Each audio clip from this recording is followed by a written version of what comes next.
Dear students, Assalamu alaikum. Hope you are fine and doing well. This lesson is a continuity of the first lecture about what is a sentence. During that lecture, we discussed in detail the parts of a sentence and its kinds. In this lecture, we are going to discuss the types of a sentence.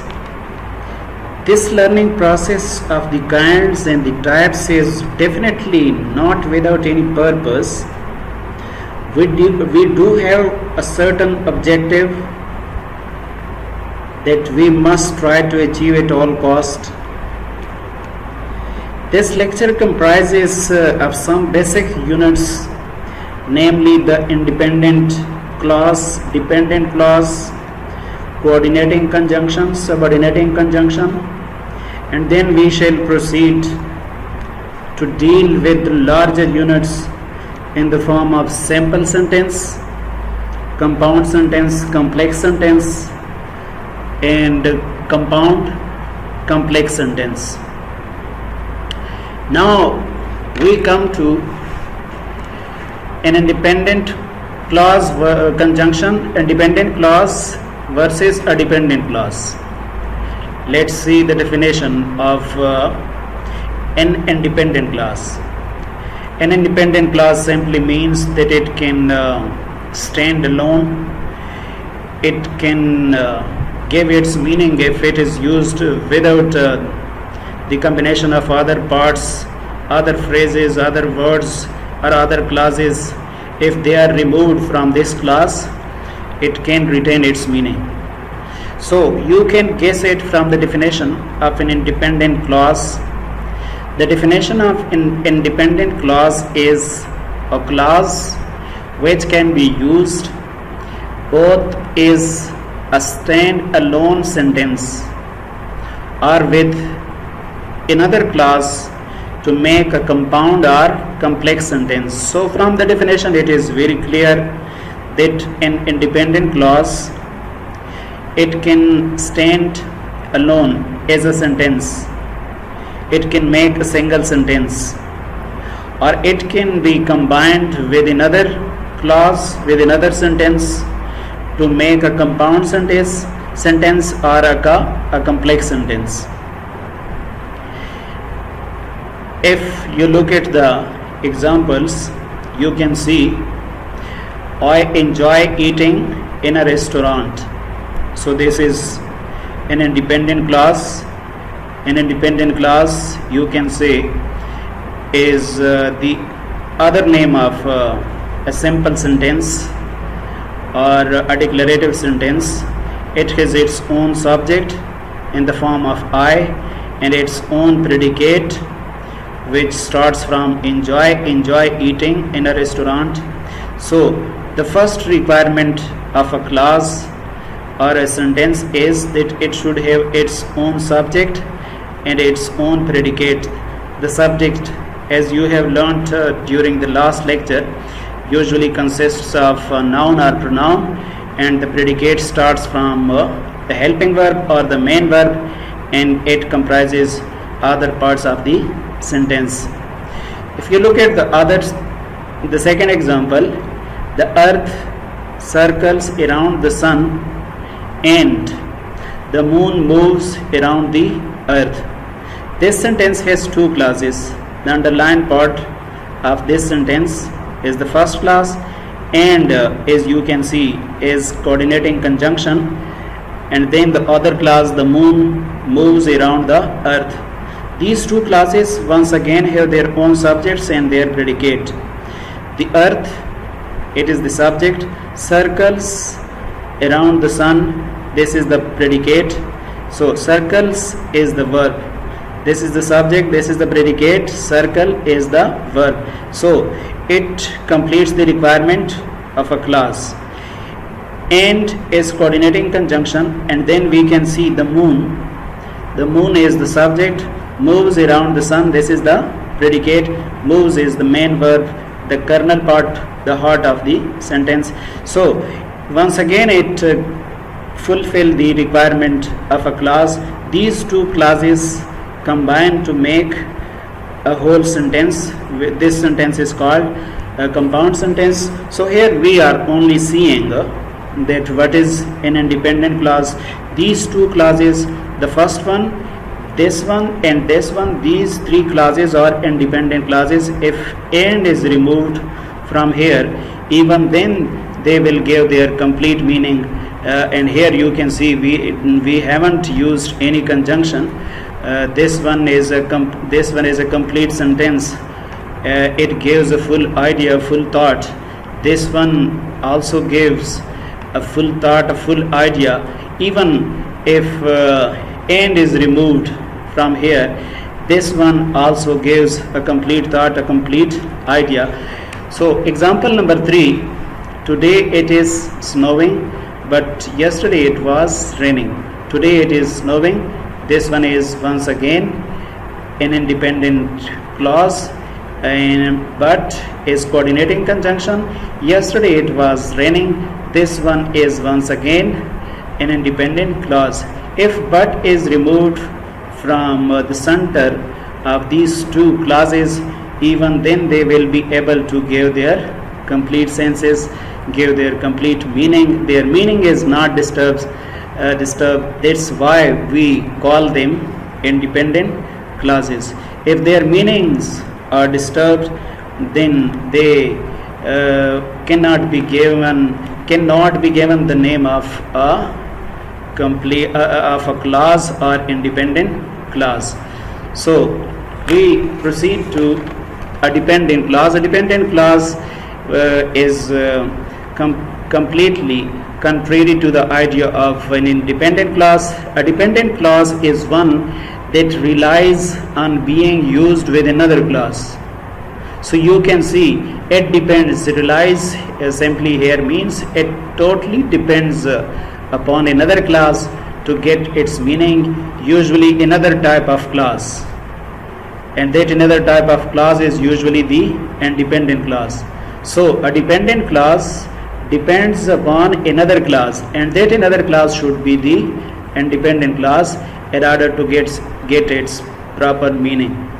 When used on its own, if you try to use a dependent clause on its own, a dependent clause will not create a full sentence. It will not give you a complete thought, a complete idea, or a meaningful sentence. It needs further information to turn it into one. It needs the help of another clause, which is usually independent clause, in order to get a meaning. From the example you can guess, if we remove from this sentence this part, we will get off it. If this is removed from the underlined part of the sentence, the underlined part of the sentence will completely lose its meaning. That's why this clause is called a dependent clause. When the aeroplane lands, we will get off it. So this one, the underlined part, is called a dependent clause. The other part, which is an independent clause, and if this part is removed from the first one will lose its meaning. It requires the help of an independent clause. From the second sentence you can see, because I cannot go to the concert, you can have my ticket. You can have my ticket. It can give its meaning on its own. Even if this part, the underlined part, is removed from it, this one will be able to give a complete idea, complete thought, will be meaningful. But in the absence of this one, you can have my ticket. If in the absence of this one, the first clause, which is a dependent clause, will lose its sense completely. Example number 3 shows this is the cat who has gone missing. Who has gone missing is a dependent clause. This is the cat. It is an independent clause. So I think it must be clear to you now. If it is clear, we proceed to the next one, which is subordinate versus coordinate conjunction. These are the two types of conjunction. You can say subordinate, coordinate conjunction.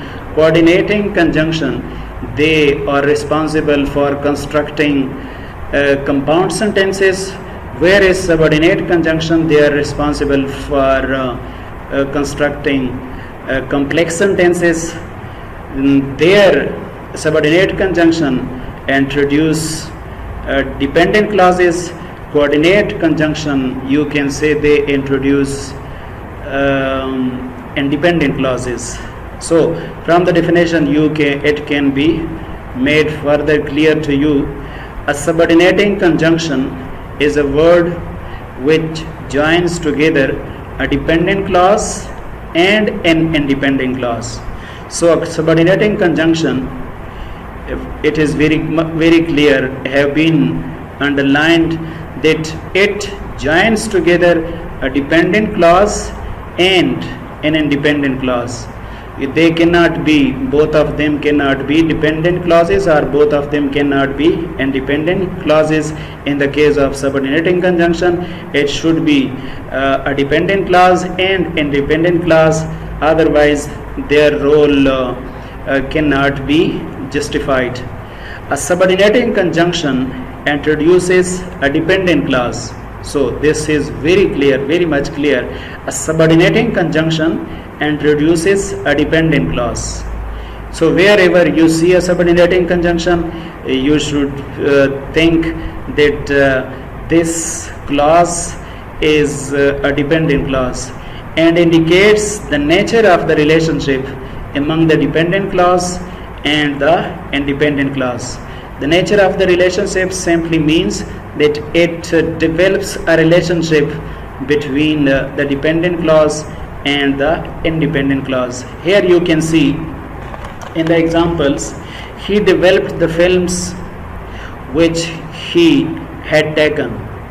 So the words written in bold, you can see they are subordinating conjunction, and the clause which start with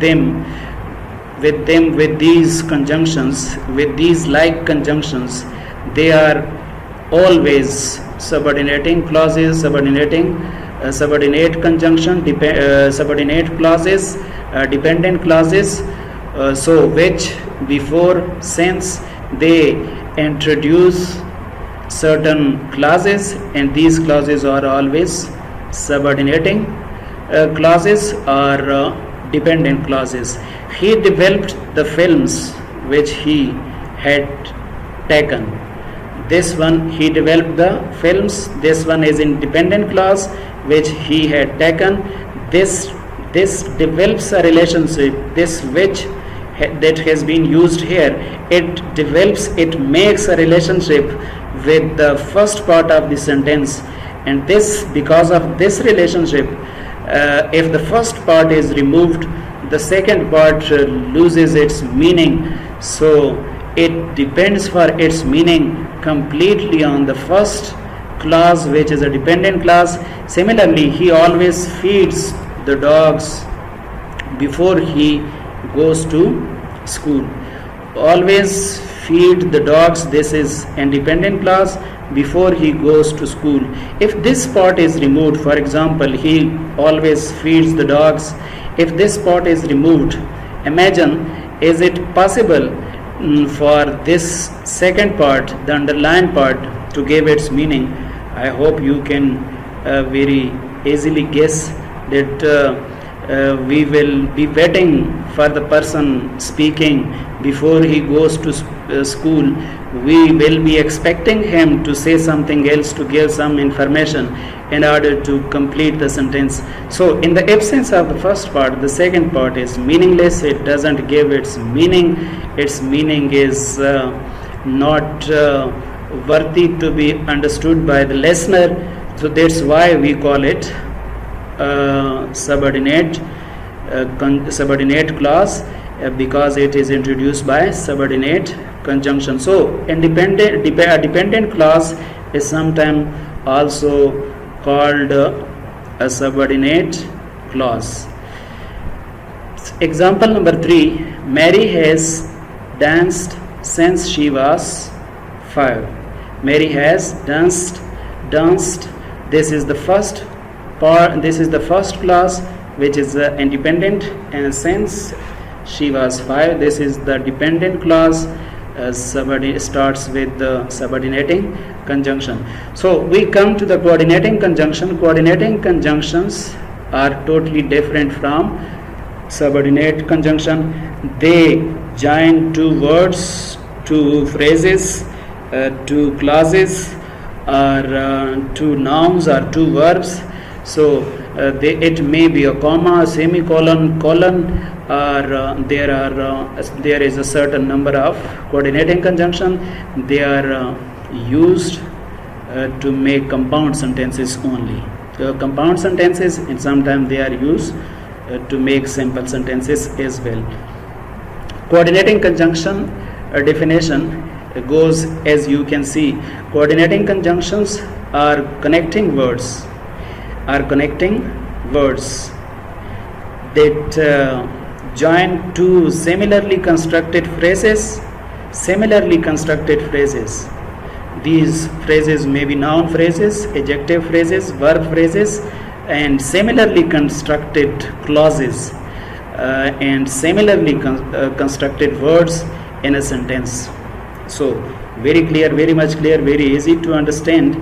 Connecting words, they act like connecting words. They are connecting words. They join similarly means of the equal strength, of the equal importance, of the equal rank as phrases, clauses, and words in a sentence. Some of the coordinating conjunctions are for, but, or, and, nor, so, and, yet.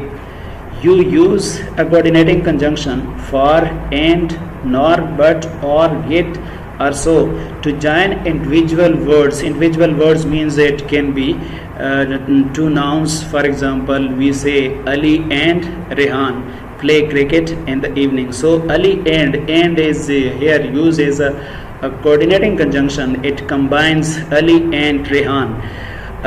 Ali likes to play cricket and Rehan likes to play football. So here it joins two clauses. Ali likes to play cricket and Rehan.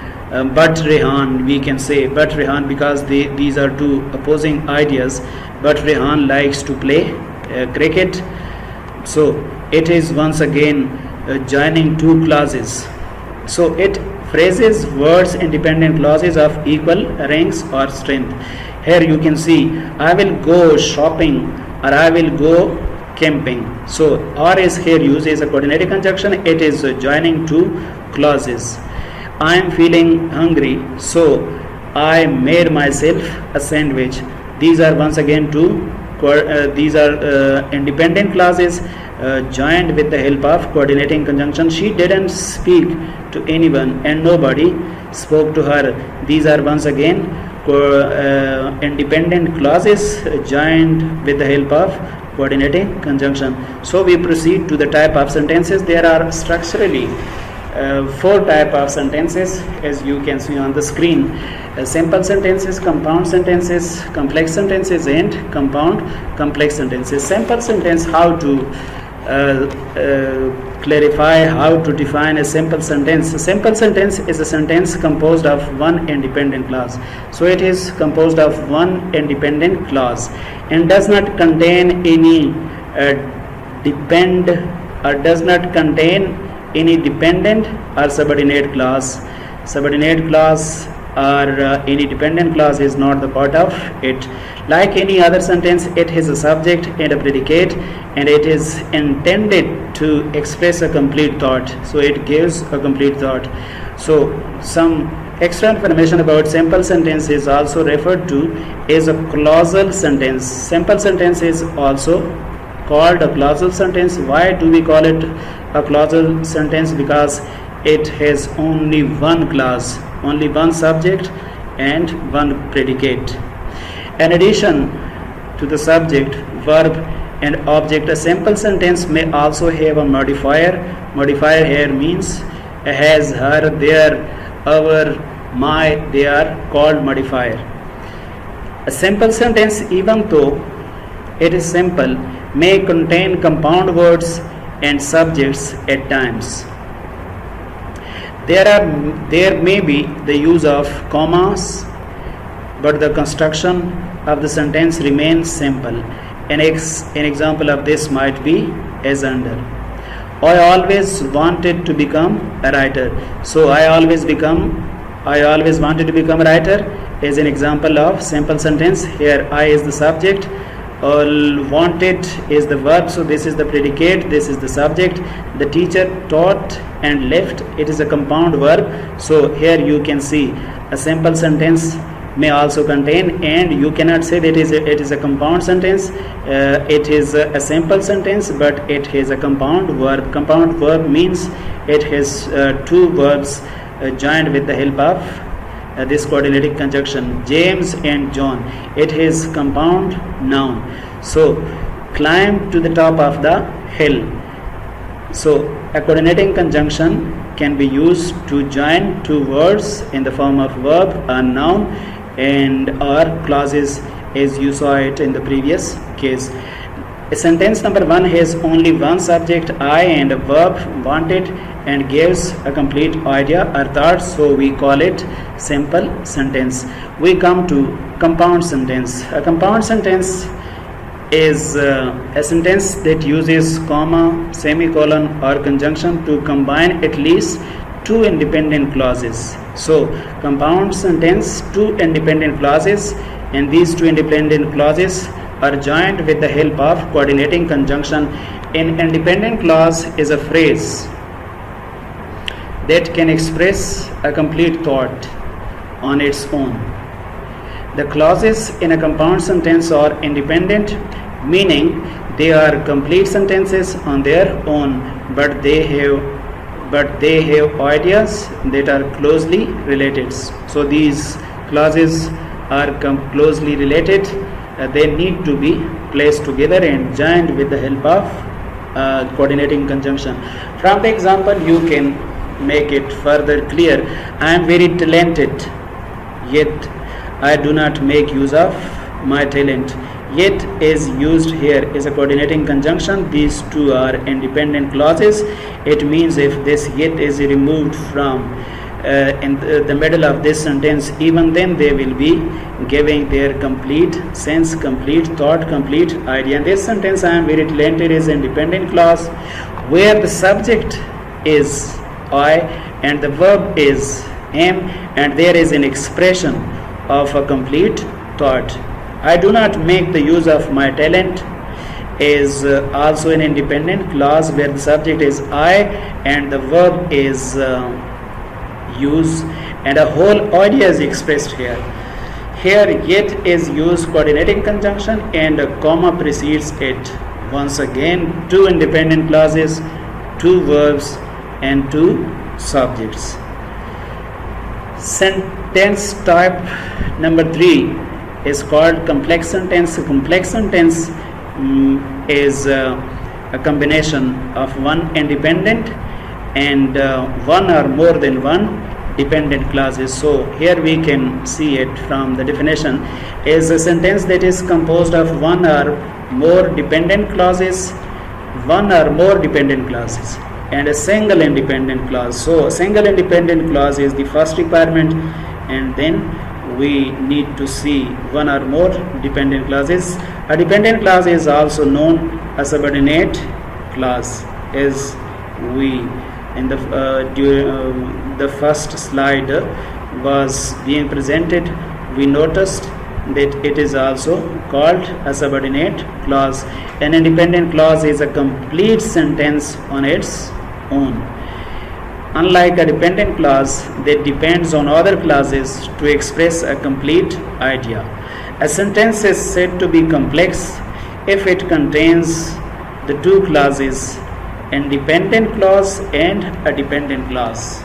A complex sentence only differs from a compound sentence in that it has a single independent clause, while a compound sentence has two independent clauses. So compound sentences have two independent clauses, whereas complex sentence has only one independent clause and one or more than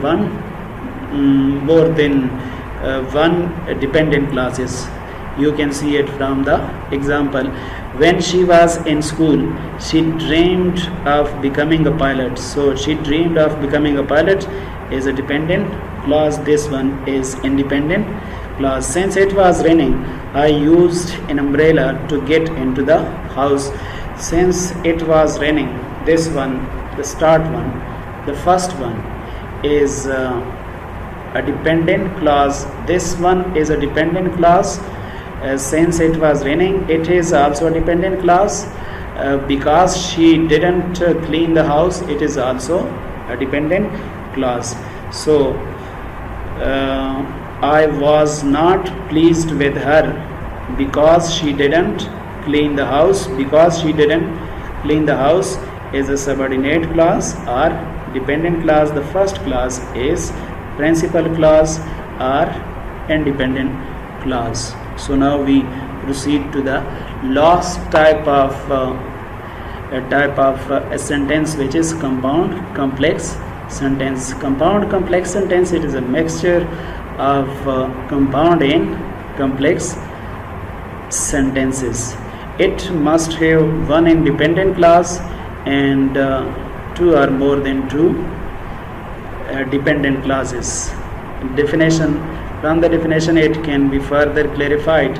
A compound complex sentence or complex compound sentence is a mixture of the features of a compound and complex sentence in a single sentence. So it must contain at least two independent clauses.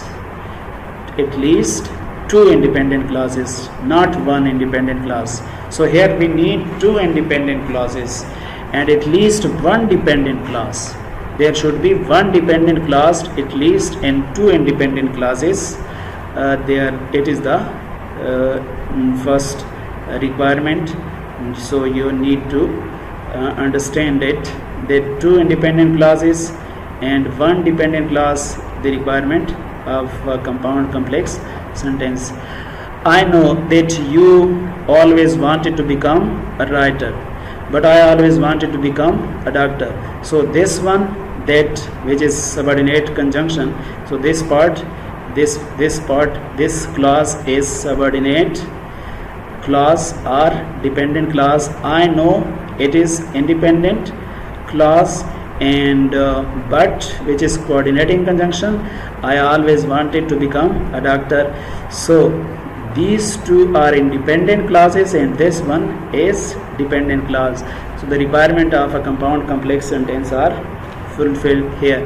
Here one independent clause, I know, is followed by a subordinate clause, that you always wanted to become a writer, coming between two independent clauses with a coordinating conjunction, but I always wanted to become a doctor. So this sentence is left for the students. They should try to recognize which one is the independent clause, which two are independent clauses, and which one is dependent clause. 30 seconds are given to you to recognize the clauses in this sentence. Let the students guess the two independent and one dependent clause. So you must have guessed, they elected him as their prime minister. This one is independent since he was an honest man. This one is dependent because it starts with a subordinate conjunction, but the situation turned against him. It starts with the coordinating conjunction. So this one is independent clause. The first one is independent. The one in the middle is a dependent clause. So the requirement of a compound complex sentence is fulfilled here. So if you have any question, do forward your question in order to resolve it timely. Thank you very much.